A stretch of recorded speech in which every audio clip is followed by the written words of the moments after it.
Welcome once again to the NPTEL module on strategic trade and protectionism, theories and empirics, where we have been landed through various issues of international trade, especially the classical theories, and we have already started explaining new classical theories on international trade.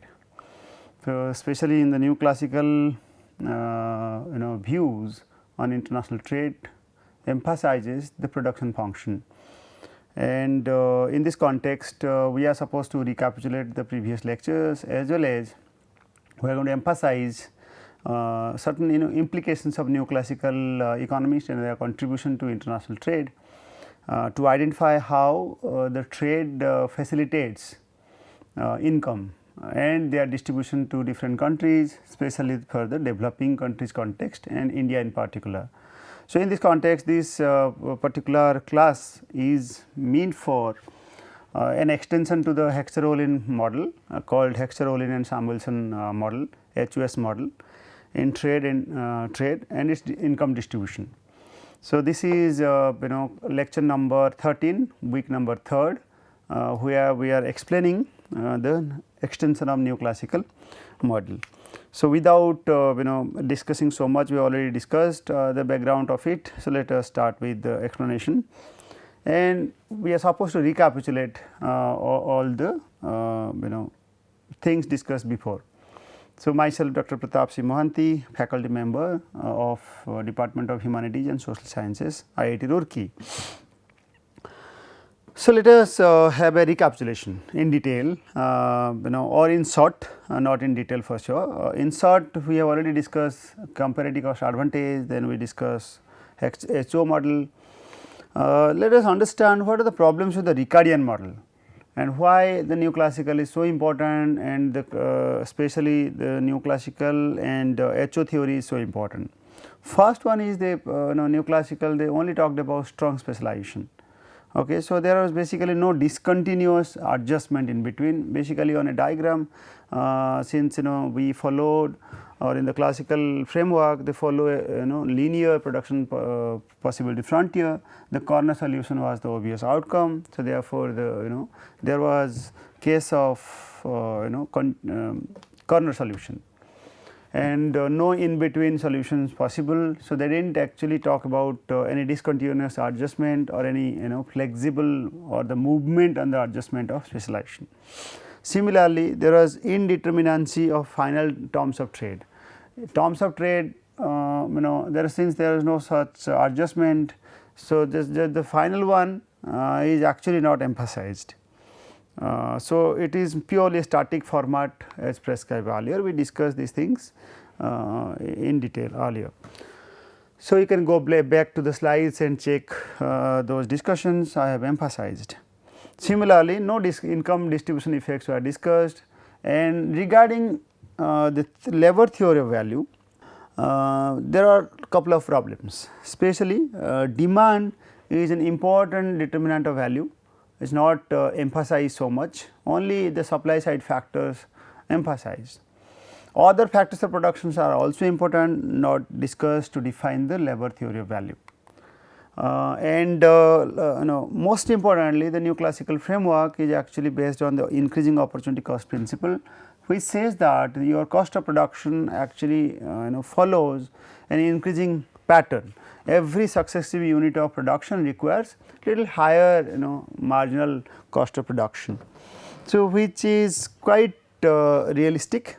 Therefore, we boil down to have the production function with concavity on its shape, and so they yield a continuous price output relationship, because since it is nonlinear, there are too much of change in the pricing and output behavior. So, therefore, it is very important. So, neoclassical value of value of theory is purely on increasing opportunity cost, and demand also resolve the terms of trade trade indeterminacy, which was the problem with the classical. Similarly, now if you are adding to the Hexer-Ohlin model with Samuelson contributions to it, it is on basically Hexer-Ohlin model were not formalized and the coverage was not so in detail. So, a clear formulation of the Hexer-Ohlin model and its implications to different countries are actually discussed in Samuelson's additions to the existing HO theory. So, therefore, this model is now called I mean after that regime, especially after Samuelson, it is called HOS theory. So, it is mentioned in this heading. So, it is purely Samuelson who pioneered the formulation of trade theory and developed a formal analysis of the HO theory, which I just talked about. And since we are referring to Samuelson here, then is there any kind of changes to the assumptions? Now, again two goods are considered, two factors are considered, two countries are considered. In this context, let us explain with the help of US and Canada a bit, then we may move to other. Now, Hexer-Ohlin worked purely in the early part of 20th century. We are referring to the 1910, 1915 around timing, and Samuelson refined their work especially after the Second World War. And Samuelson contribution has been has been counted in the economic literature for international trade since World War II. And closer attention is actually paid in this model to countries with variety of endowment or resources. So, the assumptions to revisit for our better understanding are two countries, two commodities, two factors.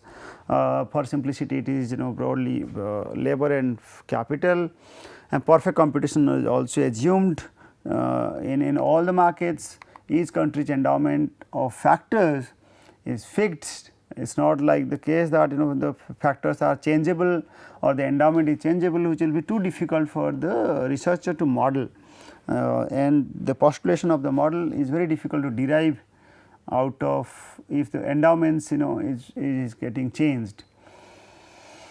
Now, factors are also these are the assumptions already made in Hexer-Ohlin model. Now, in the Samuelson addition also these are considered to be the same. Factors are mobile internally, but not internationally.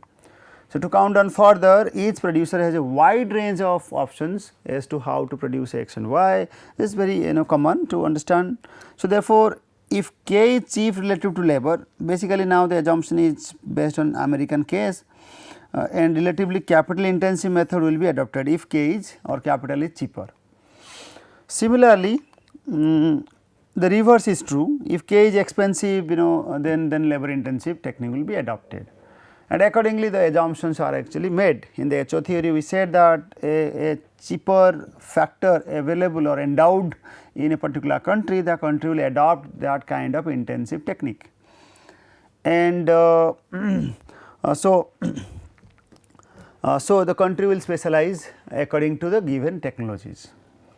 Now, some of the concept or terminology we have already discussed, but for your simplicity, if K with respect to L for the production of commodity X is higher than that of Y, then it is simply called X is capital intensive, otherwise it is labor intensive, can be explained from this. Further concepts or terminology used are called capital abundance. Abundance we mean by total availability of capital with respect to total availability of labor in a particular country. It is not specific to a product, it is specific to a country. Now, also this can be alternatively defined as prices of the factors, maybe wage by rent in country A, if it is greater than or equal less than, then we can define it. In country B, we can say it accordingly, whether it is capital intensive or labor intensive. So, by availability, endowment is defined through capital abundancy, through physical capital abundancy or through prices. We did already that in the previous lecture. So, accordingly goods are defined as intensively used or abundantly available for their use. Some other can be reflected through prices, as I just said, maybe in terms of W, maybe in terms of their rent for other factors, and the labor, if the labor is relatively cheap, then W by R will be a relatively small in number. Now, there are more on there are some more issues related to factor prices. So, what makes, basically how to understand HOS theory, what makes labor relatively expensive? We need to understand carefully. If it is relatively scarce, then labor might be actually defined to be expensive. That is one of the factors behind defining labor to be expensive. Then similarly, what makes labor relatively cheap? If then it is abundant in that particular country, abundant as compared to scarce, it is very easy to understand. Now, if K by A L is relatively big number, that is higher, or we can define it as abundant. So, W by R will be relatively big number, reflecting the relative scarcity of L and an abundance of K. Okay. So, accordingly we can define it. So, what are the results we derived in the HO model? We said in the last class, a country abundant with capital will specialize in the production related to capital and vice versa. Vice versa means if endowed with more labor and labor is intensively used, then the country will be specializing in labor intensive products and exposed to another country and in return import other variety of goods from another country. So, for US usually defined as the country poised with higher capital. So, capital intensive products are expected.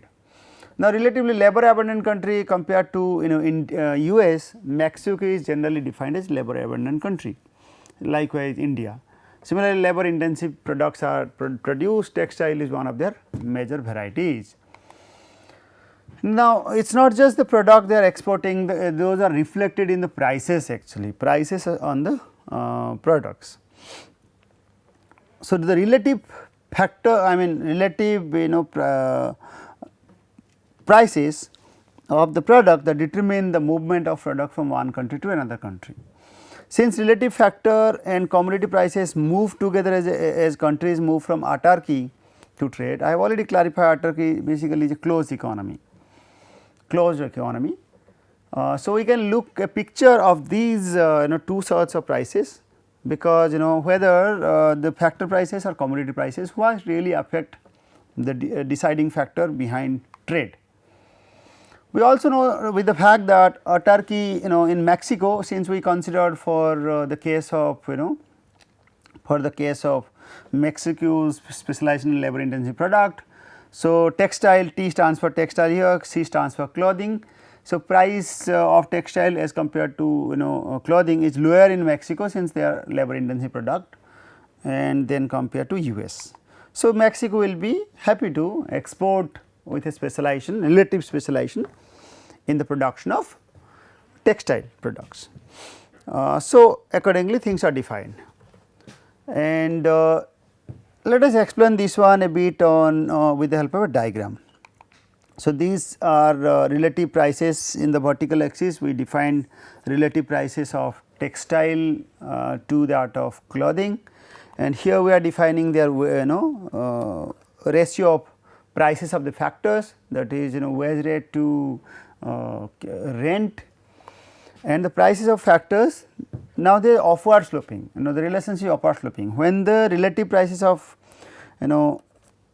wage as compared to rent increases, so prices of this also increases. Why is it so?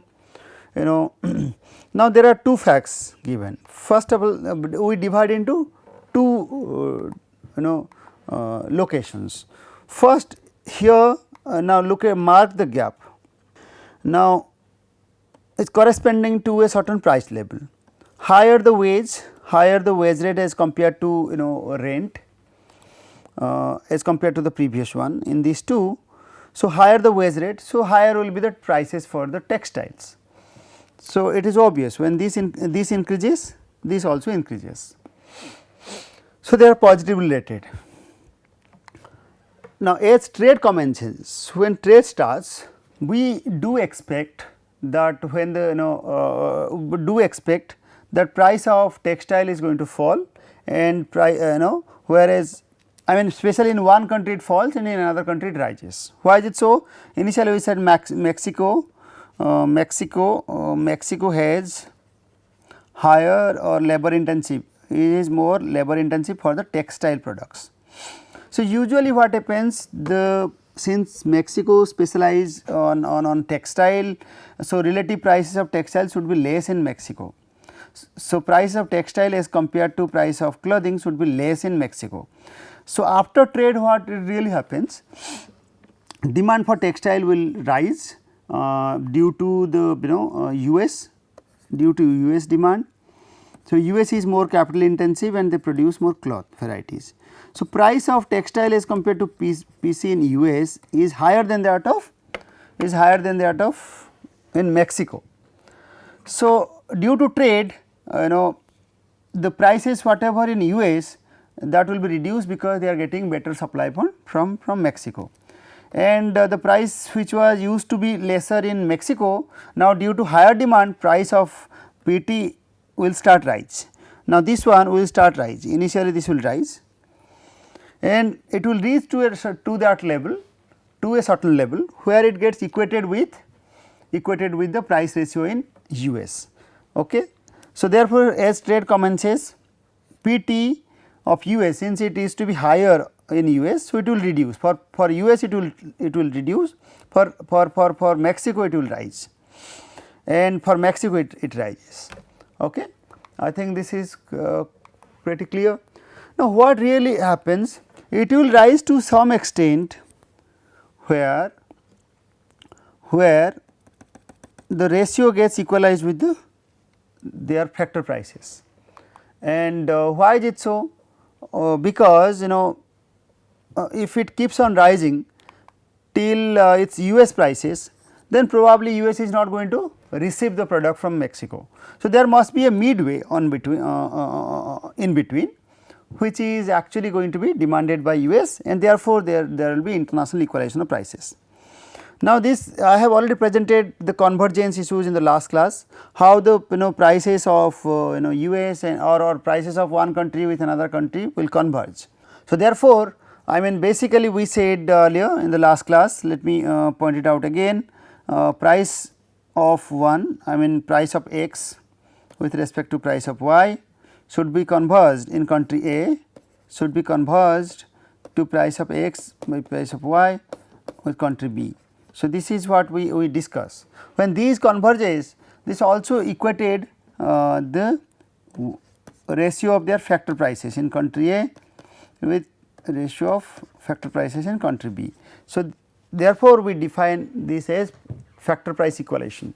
Why is it so? Again, whichever the factors are relatively less expensive in one country or in that abundant country, that due to trade demand externally for their product, that lead to higher demand for their product and higher prices for their product.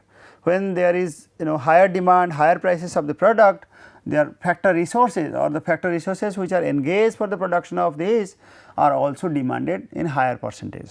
So, there the factor prices also rises, but this rise will not be infinite. This will be to a limited context where in one context price of one price increases, in another country it falls, because in another country that prices are actually higher. In one country prices are higher, in another country it is lower. So, therefore, there will be possibility of equalization due to trade. So, let us read those factor price equalization as the result of HOS theory, which says that each country moves along the relative cost curve to a common point, and we know that because there is only one international price. So, one international price of the product, so factor prices are also expected to be equalized. If the countries wind up with a common international price, they must also wind up with a common relative factor prices. So, price here we mean goods, price here we mean factors. So, since common prices are possible, so common factor prices are also possible. So, this is what is explained here. So, here we are taking wage rate as a relative price to that of rent in US, here it is US, here it is Mexico. Okay. So, usually what happens, the relative prices in wage rate is lower in Mexico, where it is higher in US. So, now since demand for accordingly the prices of textile is lower as compared to clothing in Mexico. So, due to demand this will rise, this will lead to increase in its wage rate, and similarly when this increases, now whatever the prices earlier was in US, now they receive at a lower price from Mexico. So, they will be incentivized to purchase from at a lower price from Mexico. So, their relative prices actually declines. Here it increases for Mexico, whereas for US it decreases. So, therefore, there is a possibility of single price, which I have said. Similarly, on the horizontal axis there are possibility of convergence. So, this diagram factor price equalization diagram, factor price equalization diagram as a result of HOS theory, Hechter-Ohlin-Samuelson theory, boils down to the fact that there are strong possibility of convergence. And convergence means in terms of prices and in terms of the factor prices. So, now in equilibrium both countries facing the same relative product prices, having the same technology because these are assumed, and with constant returns to scale as the production function we assumed earlier, and relative cost will be equalized. This can only happen if factor prices are also equalized between the countries. This is what we have already said. So, HO theory has an implication for distribution of income. So, HO theory along with the factor price equalization theorem tells us about the income of different countries or the groups within a country change a trade starts. Within a country change a trade starts, and which means here we try to say that within a country there are ups and downs, across the countries also there are ups and downs that will lead to convergence. This provides insight into the politics of free trade. What do you mean by politics here? Because factor price equalization lead to prices equalize across the country. If there are any kind of imbalances between the prices of the factors, there will be high expectation of movement of factors. So, why politics? Now the country might politicize, they may restrict other factors to enter to their country, like stricter immigration policies. Immigration policies are implemented by some of the countries not to enter. If they enter, then not just the product prices are getting different, other country might tap the benefit in terms of factor prices. Now, in short, again Stolper-Samuelson theory says that the increase in the price of the relatively abundant factor and the fall in the prices of the scarce factor because of trade implies that the owners of the abundant factor will find real incomes rising, and the owners of the scarce factor will find their real incomes falling. So, basically here the comparison between abundant factor and scarce factor, the factors which are poised with huge and abundancy within the country, and factors which are abundant by structure within the country will certainly get higher prices for their abundant product and higher return to their factors. Similarly, the scarce factor will get relatively lower return because they already used to get higher prices. Now, what other statements are there? In short, here you can read in between, these lines can be written as a part of the theorem. We can explain it like this. Hence, US used to be labor capital abundant. So, what happens that expected rent is greater than that of the prices, and so prices, now this will be equalized with the W. Now, these trends are there, this can be reversed. So, we wanted to mean that if these are they are as per the product prices. So, this can be actually reversed as a notation I have already said. Now, there are a number of empirical research made. Most of the empirical research actually suggests that at least through Stolper-Samuelson model, a small amount of change in the relative wages can be expected. So, it is very important for the developing countries to think about, and they used to receive much benefit due to these channels. So, most economists think that technological change is more important source of change in the relative wage, because the technological change has actually undermined the huge demand for labor, especially for the developing countries, particularly in India, where labor supply is much higher, and in US labor is very expensive, since the technology or the automation or even the platform economy has already chipped in different sectors in US. So, they demand very less units of labor. So, over the time it has lots of implications for fall in the relative wages, and the labor demand has been falling. So, this is a bigger concern for developing countries, where the countries are populated. Now, second aspect is some economists also think that other forms of globalization like foreign direct investment, outsourcing, effects of on unions and welfare state may be also very important, because if you do not have other channels, it might be problematic due to high extent of automation. So, now the question arises here. So far we have discussed factor price equalization by HOS model or Hexer-Ohlin-Samuelson model. Now, our duty is to also talk about some other extension to this HOS factor price equalization, where some of the factors are actually fixed in nature, like land is very fixed, it is not at all mobile. So, economists like Haberler, Cairnes and Haberler studied very carefully on the factors, but their approach is for the short run. It seems reasonably to assume that virtually all factors of production are immobile. So, especially in the short run, their approach is for the short run. So far we only talked about the long run phenomena, what is going to happen overall, but these economists are very important to refer only because they studied for the purely for the short run. They assume that all the factors are actually immobile in the short run. So, therefore, what could be the impact? Impact to those factors which are quite immobile, especially in the short run. This means that the proportion of the productions are fixed, marginal products are fixed, since their proportion are fixed.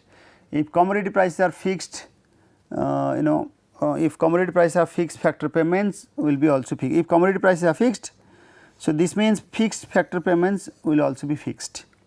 If commodity prices are fixed, factor payment will also be fixed. Okay.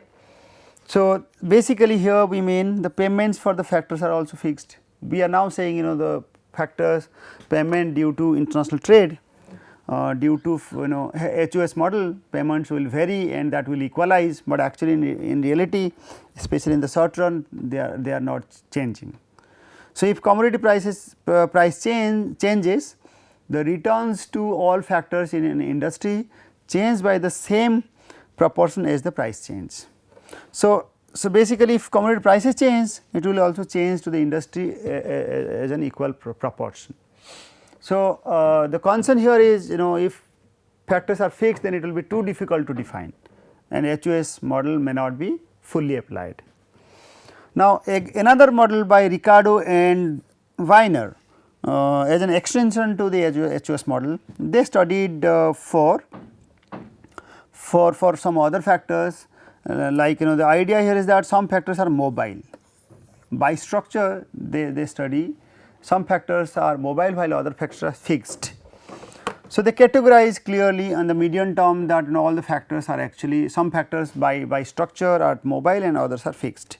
So, land for example pretty fixed in its broad occupation. Capital is also quite fixed, especially in the short run they are fixed, but capital such as machines are fixed, whereas labor are assumed to be mobile and they are actually mobile.